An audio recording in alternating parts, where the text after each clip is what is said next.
Resultados al sondeo. Después de la entrevista en Pregunta Yamit con el candidato a la presidencia de la República, Iván Duque, ¿usted quedó motivado para votar por él? Sí, 71,33%, no, 28,67%. Muy buenas noches. En todas las encuestas sobre el próximo presidente de la República aparece Gustavo Petro como segundo, como fijo para segunda vuelta, sin excepción. Él es nuestro invitado de esta noche. El doctor Petro comenzó su vida política en Zipaquirá, cuando estudiaba en el Colegio Nacional de La Salle, donde fundó el periódico Carta al Pueblo. Y además creó un centro cultural que llamó Gabriel García Márquez. Se graduó a los 16 años y logró uno de los mejores puntajes en el IFES para ingresar a la educación superior. Es economista del externado, fue personero y concejal de Zipaquirá y obviamente alcalde de Bogotá, militó en el M-19, viajó a Bélgica, donde realizó un diplomado en medio ambiente y desarrollo poblacional en la Universidad Católica de Lovaina. Luego hizo estudios de doctorado en nuevas tendencias de la administración de empresas en la Universidad de Lozano, de Bogotá, y en la Universidad de Salamanca. Él es nuestro invitado esta noche. Muchos títulos tiene para aspirar a ser presidente de la República. Estudios, no, más que títulos, estudios, porque me interesó siempre ese tema de darle un sustento académico y teórico al planteamiento político. Es lo que antes llamaban la praxis. Son 9 años de estudio de economía completos, después de mi bachillerato, y 1 año de administración pública, y de manera autodidacta me gusta la filosofía. Me llama la atención esto, doctor Petro, que mientras usted obtiene un doctorado o un título en medio ambiente, el presidente de los Estados Unidos deshace todo lo que hasta ahora se ha avanzado para cuidar el medio ambiente. Sí, es una especialización, para ser francos. Más o menos tenía 36 años, quise estudiar la articulación entre economía y medio ambiente a profundidad, y donde las ideas nuevas aparecían en ese momento, en Europa. Y tuve el pálpito, lo demostré en la alcaldía de Bogotá, que es el tema que genera más tensión política. Porque si uno quiere cuidar la vida en el planeta, ¿cierto? Y por tanto cuidar la naturaleza, la vida de la especie humana, tienes que cambiar los mecanismos de la economía. Y esa es una tesis fundamental. Es decir, con una economía como la que tenemos, como la que aprendimos a desarrollar en el siglo XX, sobre todo a finales, en ese espectacular crecimiento del consumo mundial, del crecimiento del consumo de los países más ricos, la especie humana se acaba. Y ese es el mensaje del Papa, ese es el mensaje de las COP de las Naciones Unidas, ese es el mensaje de Stephen Hawking, de miles de científicos que le advierten a la humanidad que la especie humana y la vida en el planeta se acaba no dentro de milenios. Stephen Hawking hablaba de 200 años y decía que si no se toman las decisiones en estos 30, es irreversible. Y por eso le preguntaba, ¿no es un contraste que diga el presidente Trump y deshace lo que avanzamos con Obama? Porque fíjate que la política mundial se divide en dos, que a diferencia de lo que piensa un sector de la opinión pública, no es castrochavistas y anticastrochavistas. Eso no existe en el mundo. La política mundial se está dividiendo entre políticas de la muerte, los llamo así, y biopolítica, políticas de la vida. Y lo describo en este escenario. Vamos, una señora conservadora como Merkel, en Alemania, está absolutamente comprometida con los cambios tecnológicos, culturales y sociales que demanda separarse del petróleo y el carbón. Porque es lo que, su uso es lo que está provocando el cambio climático, es el principal problema hoy de la humanidad. Y un señor como Trump o como Maduro, o para hablar de políticos nacionales, Duque, Uribe y Vargas, se inscriben en la misma línea política de seguir haciendo depender las economías del petróleo y del carbón, por los intereses poderosos que tienen en sus respectivas sociedades. Ese es el camino de la extinción de la especie. Entonces, la política mundial cada vez va cogiendo fuerzas que pueden llevarnos hacia la barbarie, lo que se produce en el Medio Oriente, la destrucción de estados, sociedades que se vuelven nómadas, asesinos de masa, colapsos y un éxodo de millones cruzando el Mediterráneo. Se produce también en México desde otra perspectiva, un éxodo cruzando el río Bravo, y el crecimiento de extremas derechas xenofóbicas en Europa y en Estados Unidos, que se traducen en esto de los muros, pero que tarde o temprano terminarán, si siguen gobernando esos países, en actitudes violentas contra los pueblos migrantes. ¿Por qué Colombia, responde el doctor Petro después de comerciales, nunca le ha dado importancia al medio ambiente inmediatamente después de los versos?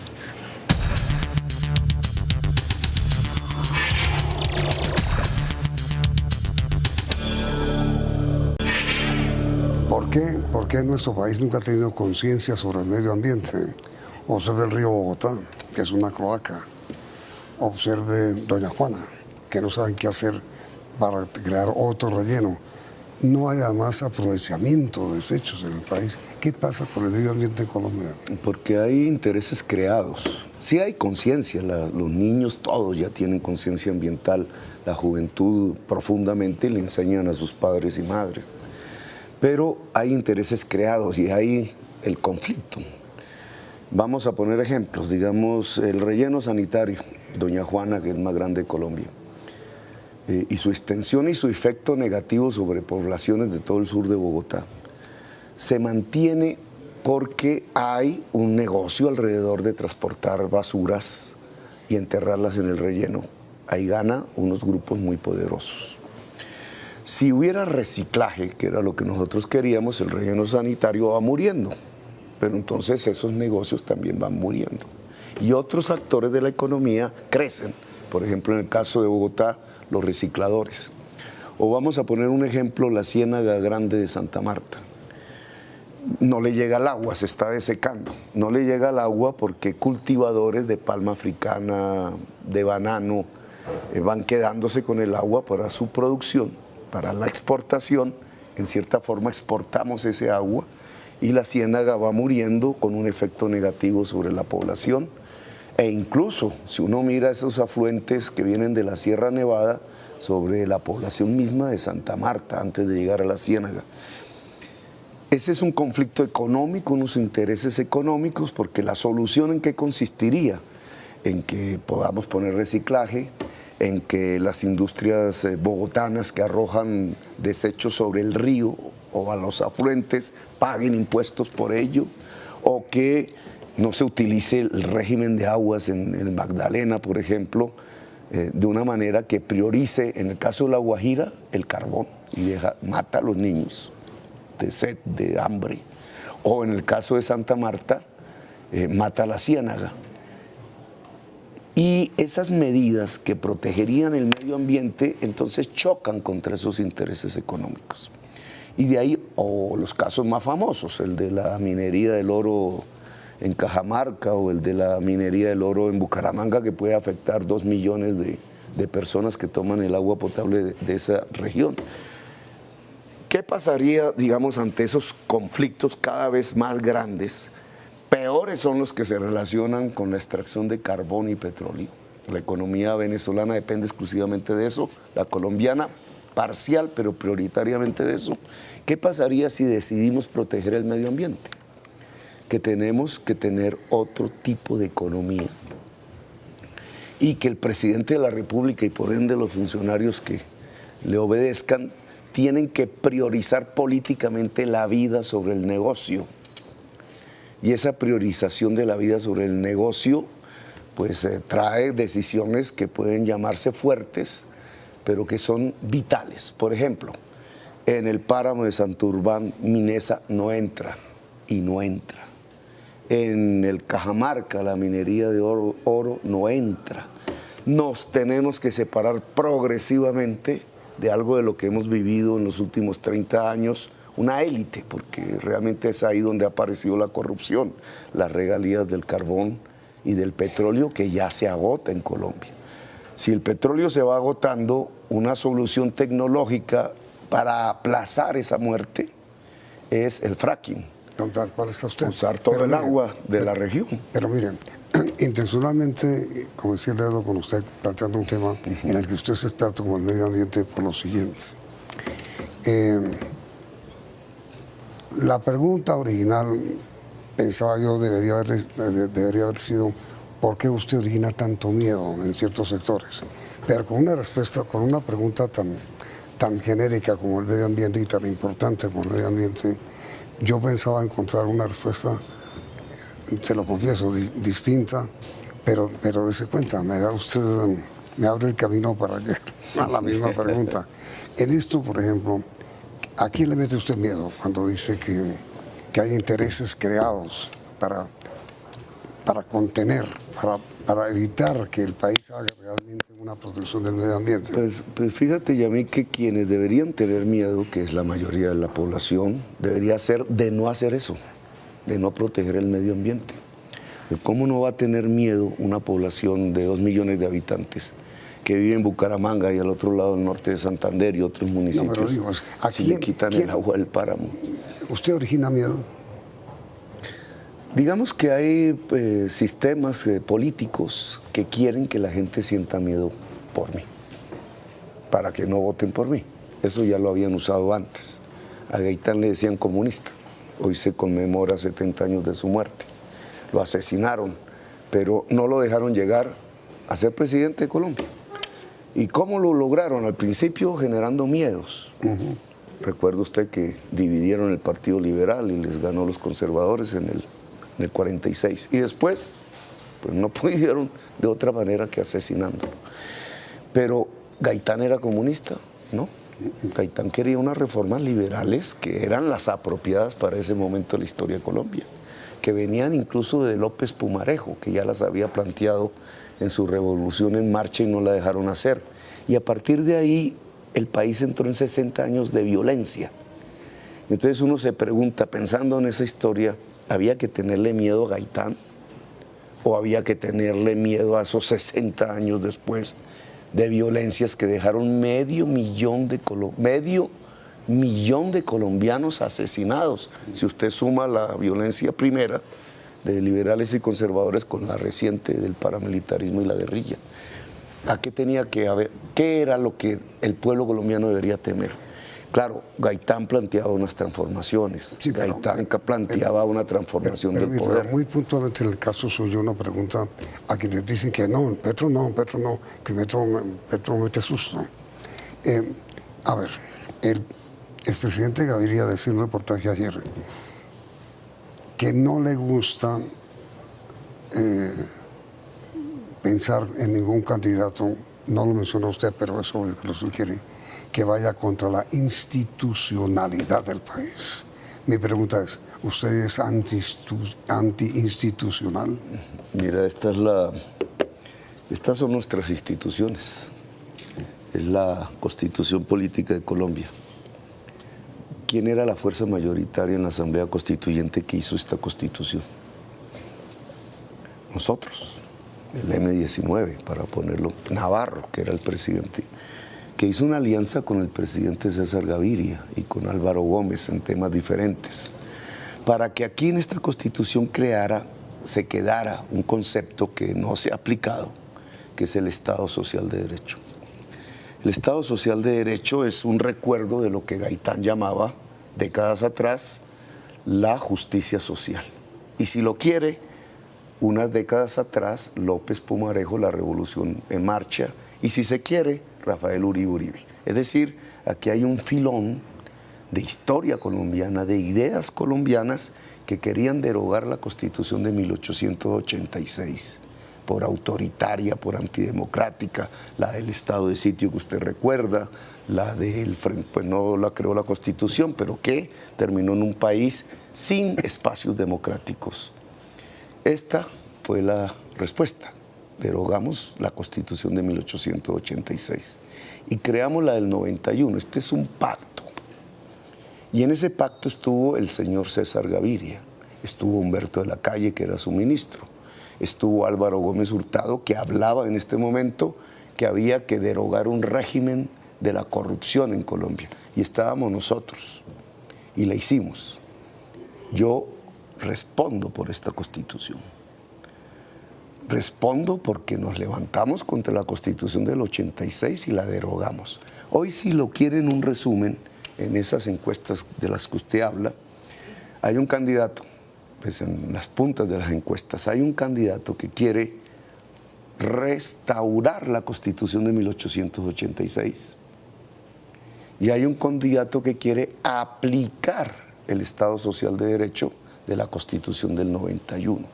Y esa es la gran separación, llamémosla así, las vertientes, las aguas que el pueblo va a decidir. Pero perdón. A ver, yo entendía que uno de la respuesta a César Gaviria es, no, pero digo, él y nosotros hicimos las instituciones. Sí, pero digo, yo entiendo que una de sus propuestas electorales es reformar la Constitución. Y usted ha anunciado, entre otras cosas, que se requiere una gran reforma de la justicia, por ejemplo. Sí. Y usted ha anunciado que convocará una constituyente. Ahí hay dos cosas sobre las cuales te quiero preguntar. Primero, la constituyente la convoca el Congreso y usted no tiene parlamentarios. ¿Cómo va a hacer para convocar una constituyente si no pasa por el Congreso?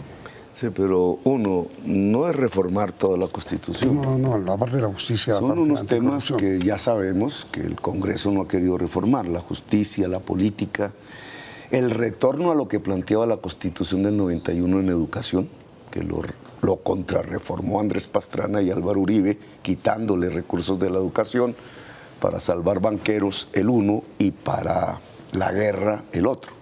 Y hay que retornar al espíritu inicial que se aprobó en el 91 sobre la educación. Lo demás incluso son temas de ley, cómo transitar a una economía productiva. Entonces, digamos, son unas reformas acotadas. No, la constituyente no la puede convocarse en el Congreso. Yo pienso que esas reformas acotadas implican, en primer lugar, un acuerdo. Y es un acuerdo sobre lo fundamental. Vamos a suponer que Petro gana las elecciones, ojalá. Entonces, lo que primero se construye en el primer día de gobierno es, nos comprometimos con el pueblo colombiano, que vota mayoritariamente por nosotros, a hacer una reforma de la salud que cambia y genera una transición del modelo de la Ley 100, que es una ley, no es la Constitución, a que es mercancía, la salud como mercancía, con sus EPS, etcétera, hacia un modelo donde la salud es derecho. Que si lo queremos poner en términos concretos, es que es primero la prevención para disminuir la enfermedad y segundo, el tratamiento de la enfermedad no necesita intermediarios. Eso es un tema de ley. No, pero ¿cómo? A ver, hay un segundo tema que constituyente, ¿cómo hace para convocarlas sin tener Congreso? Pero es que el acuerdo sobre lo fundamental es una mayoría en el Congreso. Acuerdo sobre lo fundamental, la teoría de Álvaro Gómez. Sí, que yo recojo. Que usted va a recoger. Claro. Porque es que esto no lo vamos a reformar unilateralmente y por decreto presidencial, porque eso ya sería asemejarnos al vecino, ¿no? Este es una reforma pluralista. Usted no se quiere parecer al vecino. Incluso es el Senado, ¿cierto? Es el Senado el que tiene la decisión. Es una consulta que hay que hacerle al pueblo. Quiere una reforma a la Constitución sobre estos temas, sí o no, pasa por el Congreso. Claro, y el Congreso tiene una mayoría en el Senado recientemente elegida, que no es el uribismo ni el Partido Conservador. Para ponerlo en términos exactos, es los que votaron por el sí, que yo no estuve muy de acuerdo con esa tesis de Santos, pero es la realidad política. Ahí está el Partido Liberal, ahí está el Partido de la U, y la mayor bancada de todas, que son las nuevas fuerzas alternativas. Sí, no, si usted junta las nuevas fuerzas alternativas y los que votaron por el sí, son mayoría en el Congreso. No, pero mire, mi pregunta concreta. Usted, si es elegido presidente, no va a poder gobernar ni aplicar ninguna de sus ideas, en serio, si no cuenta con el apoyo del Congreso. Eso es elemental. Sí. ¿Cómo va a ser Gustavo Petro, presidente de Colombia, para tener el apoyo del Congreso de la República? Hay que hacer un acuerdo. Hay que hacer un acuerdo sobre los temas fundamentales de Colombia. ¿Cuáles son los temas fundamentales? De los temas que estábamos narrando ahora. La reforma a la salud. 1, 2. La reforma a la educación, que es volver al artículo original. Es decir, financiar la educación. La educación incluso para que podamos tener un sistema de educación pública superior gratuito. Y ahora hablamos de eso. La reforma a la justicia, para dotarla de independencia completa, es mi propósito. No para someterla a la política, sino para dotarla de independencia completa. La reforma a la política para independizarla de la corrupción, que implica darle más peso a las decisiones Pero si la ciudadanas. mayor corrupción está en el Congreso, según usted mismo lo ha denunciado. Sí, no. Pero tenemos las fuerzas para un acuerdo sobre lo fundamental. ¿Sabes cuáles son las fuerzas fundamentales? Un presidente elegido que quiere hacer los cambios. Porque si el presidente no quiere hacer los cambios, Duque, pues ¿para qué hablan de constituyente? Él hablará de una constituyente para cerrar las cortes, para salvar a su padrino político Uribe Vélez. No, nosotros queremos un proceso de reforma constitucional para darle independencia a la justicia. ¿Quiénes están de acuerdo con nosotros en eso? ¿Está de acuerdo el Partido Liberal? Que este es el momento de darle independencia a la justicia. ¿Está de acuerdo todas estas formaciones políticas que llegaron al Congreso nuevas? Verdes, Polo, Decentes, etcétera. ¿Está de acuerdo el partido de la U que tenemos que darle total independencia a la justicia y a la política? Si esos que he nombrado dicen sí, ya usted tiene la mayoría del Congreso en ese tema. Pero perdón, doctor Petro, mire, ¿usted es anti-institución o no? No, porque lo acabo de decir. Sí, pero mi intención es que esto se aplique. Y estas son las instituciones de Colombia. no acabar nada, no destruir nada. Nosotros hicimos esto. Este es el legado de una historia que llegó a ser violenta, que a través de la paz de hace 30 años sacó este libro, como un pacto de muchas fuerzas pluralistas. Y esto es mi compromiso, la Constitución política. Le insistí en la pregunta porque en un reportaje ayer en el diario El Tiempo, el expresidente Gaviria dice que él está dispuesto a dialogar en una segunda vuelta donde aparentemente no alcance a llegar el doctor de la calle, con uno de los dos candidatos, de los dos que pasan la segunda vuelta, con quien respete las instituciones. Sí. ¿Es usted él? Él habla de dos conceptos. Con el que respete las instituciones, y el sistema. está la Constitución. Y después, antes, sí, refiriéndose a mí, incluso, yo le diría que cuando César Gaviria habla de lo antiinstitucional, yo creo que está pensando más en términos de quien propone cerrar las cortes. Pero cuando él habla de antisistema, que lo hace en su entrevista un poco antes, y eso sí me lo asigna a mí, es que Petro es antisistema, entonces ahí tendríamos que hablar qué es el sistema. Y vuelvo a retomar la tesis de Álvaro Gómez Hurtado. El sistema que tenemos es un régimen de corrupción, una dictadura de corrupción. Ese sistema no está aquí escrito. Ese sistema existe en Colombia precisamente porque este libro no se aplica. Por eso, doctor. Entonces, ese sistema de corrupción, claro que hay que derogar. Si el sistema que gobierna hoy Colombia es un sistema corrupto, hay que cambiar el sistema. Sí. Inmediatamente después de que... No, es que el tiempo se nos acabó. Vamos al capítulo de Caso Cerrado y continuamos la entrevista con el doctor Gustavo Petro mañana a esta hora. Doctor Petro, muchas gracias.